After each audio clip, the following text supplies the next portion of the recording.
As part of World AIDS Day celebration on the 1st of December 2022, the Meghalaya Aids Control Society had also organized an event where the Principal Secretary of the Health Department of the Government of Meghalaya, Sampath Kumar, was the chief guest. On the same day, the society had also distributed gifts to antenatal checkup centers across various hospitals and to non-governmental organizations in the state.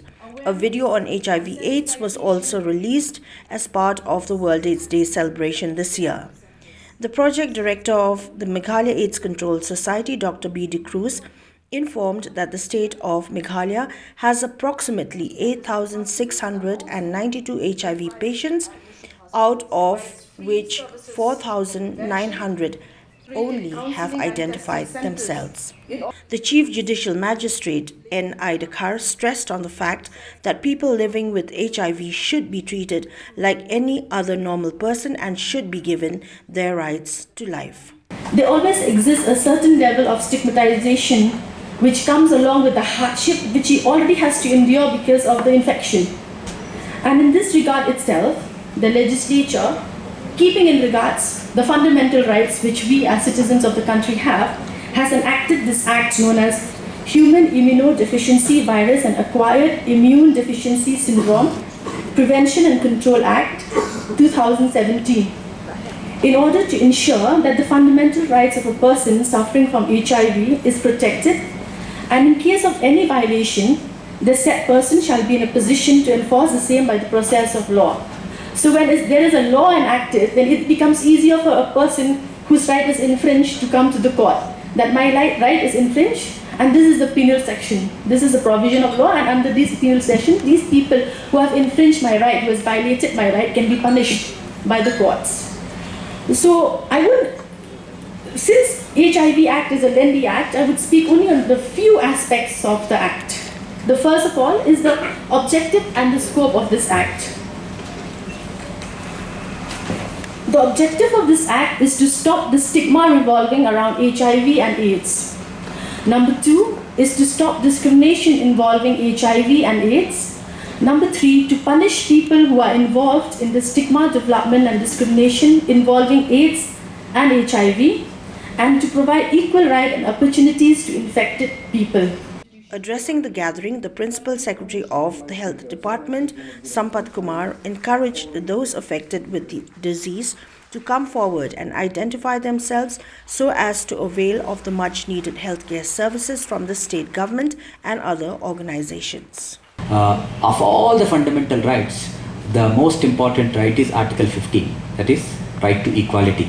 So right to equality is a very, very important thing. So everyone has a right to live, and right to live equality, equal life, so that's a very, very important thing. So I think that is also being provided, so that further there is an act has been brought in 2017, and the state also has brought those rules, and recently we also have brought an ombudsman system, where if there are any problems, in fact people can approach this ombudsman to really solve these problems. But today we got a very good insights, like how actually it is important, what kind of rights are being provided, what kind of a support is being provided to the persons who are living with HIV.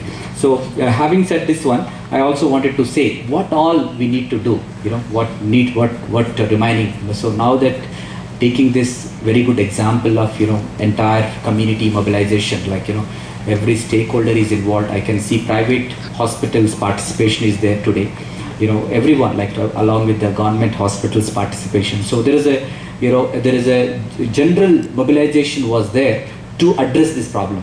If everyone works like that, we can address any problem.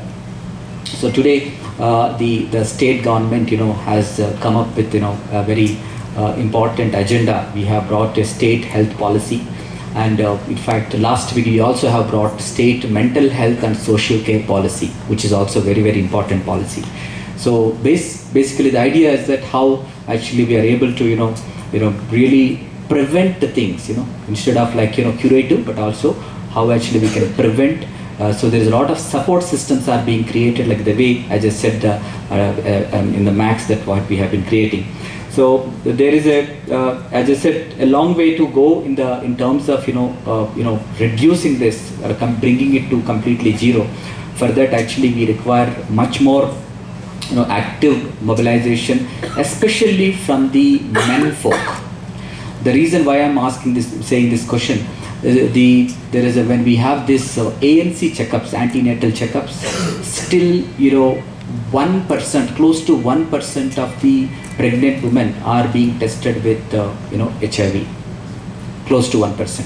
So that means there is a lot of because the women are coming forward for antenatal checkups. As a part of antenatal checkups, this also is being screened. So we do require support. As I said, if this happens, there is a cure. In fact, as there is a cure, there is a there is nothing. There should not be any